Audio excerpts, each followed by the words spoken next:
법무장관님, 네네. 아까 말씀드렸던 한동훈의 처남 진동균 검사의 후배 여검사 성폭력 사건, 네. 그 사건이 조직적으로 어떻게 은폐되었는지를 말씀드리겠습니다. 당시에 대검은 부장하고 사이가 안 좋아서 나갔다. 당시에 남부지검은 소문이 와전되었다. 남부지검의 문찬석 2차장 검사는 그냥 본인이 좀 힘들어서 쉬고 싶어서 사직했다.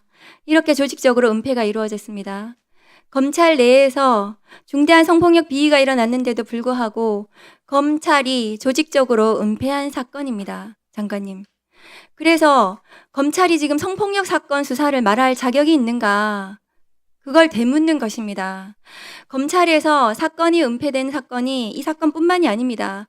아까 존경하는 서영교 위원장님께서도 말씀하셨다시피 김학의 성폭력 사건은 보안 수사로 검찰이 은폐했습니다. 그 사건 봐주기 수사한 검사, 은폐한 검사 누구도 수사받고 처벌받지 않았습니다. 한동훈의 처남 진동균 검사의 후배 성폭력 사건에 대해서 봐주기 은폐한 검사 누구도 수사받고 처벌받지 않았습니다. 친윤 검사 윤대진의 형 윤우진 용산 세무서장의 뇌물 사건에 대해서 경찰은 수차례 압수영장을 신청하고 구속하려고 했지만 검찰은 그때마다 번번이 영장을 기각하고 해외로 도피한 피의자가 공항에 잡혀서 경찰이 구속영장을 신청했지만 그것마저도 반려하고 마침내 경찰이 기소 의견으로 송치했지만 검찰은 봐주기 수사하고 무혐의 처분했습니다. 윤우진 사건에 봐주기 수사하고 경찰 수사를 방해하고 사건을 은폐한 검사 누구도 수사받고 처벌받지 않았습니다.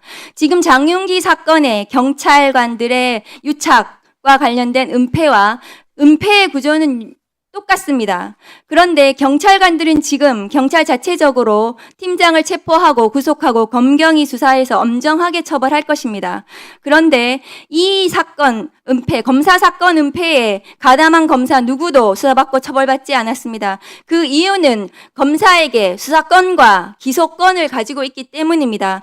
우리가 사건을 은폐하는 이 검사들에 대해서 우리가 그동안 너무나 많은 수사권 남용을 봐왔습니다. 그런데 장관님께서는 수사 개시권이 폐지됐기 때문에 앞으로 별건 수사, 표적 수사는 없다. 보안 수사로 그렇게 할 수 없다고 말씀을 하시는 것 같습니다. 그렇지 않습니다. 작년에 검찰 내에서 수사 개시한 사건, 인지 수사한 사건은 5,100건 정도 됩니다. 형사사건 140만 건 중에 5,000건의 수사 개시권을 폐지하더라도 139만 5천 건의 보안 수사권, 2차 수사권을 가진다면 그것은 수사 기소 분리가 아닙니다.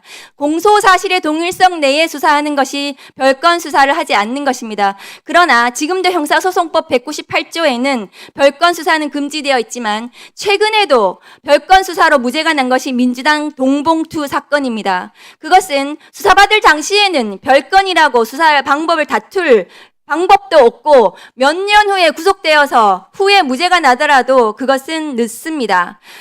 보안 수사로 표적 수사를 할 수 없다는 주장도 말이 되지 않습니다. 보안 수사로 표적 수사를 한 대표적인 사례가 이재명 전 성남시장의 성남FC 사건입니다. 그 사건은 별건 수사도 아닙니다. 공소사실의 동일성 범위 내에서 표적 수사를 했고 이재명 대통령 후보가 가장 먼저 포토라인의 성남지청 앞에 선 사건입니다. 장관님. 보안 수사로 표적 수사와 별건 수사가 불가능하니 이제 수사 개시권을 폐지했으니 수사권 남용은 없다는 주장은 맞지가 않습니다. 그러면 이재명 정부는 형사사건 140만 건 중에 수사 개시권 5천 건만 폐지하는 것을 검찰개혁으로 하신다면 처음부터 그렇게 국민들께 약속하셨다면 그것을 동의하는 국민들은 아무도 없을 것입니다. 수사와 기소의 분리는 수사권의 전면적 폐지와 공소청의 검사가 공소 제기와 공소 유지 업무에 충실하게 하는 것이 바람직한 검찰 개혁입니다. 그래서 검사의 수사권을 폐지하되 경찰 수사의 문제점, 검찰의 기소권의 문제점들을 공수처나 중수청 등의 제3의 기관에서 그 비위를 잡아내고 수사하고 처벌하고 그렇게 가자는 것이 검찰 개혁의 전체적인 설계 방향입니다.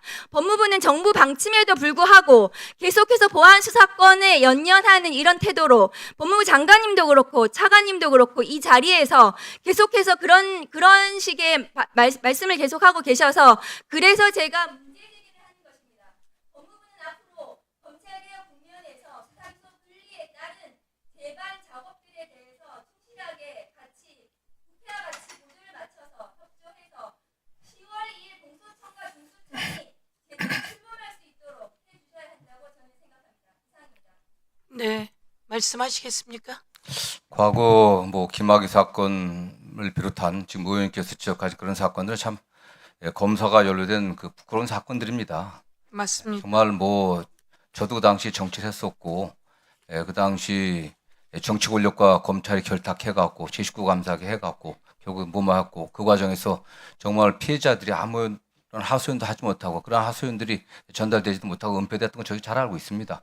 그렇기 때문에 검찰개혁에 대한 국민적 요구가 굉장히 강했던 거고요. 그 결과로 문재인 정부 때부터 검찰개혁이 추진되지 않았습니까? 근데 그 당시 약간 미완했습니다. 아시는 것처럼 검찰의 일부 특수사건을 일부 남겨두는 바람에 정권이 교체되면서 그 특수사건을 확대해갖고 다시 전면적인 수사건을 부활했습니다. 그래서 그러한 그 후유증들이 아시는 것처럼 지금 지적하신 사건들에 드러났던 겁니다. 그런 반성 위에서 지금 이재명 정부 들어서 갖고 공소청과 중수청이 설립되지 않았습니까?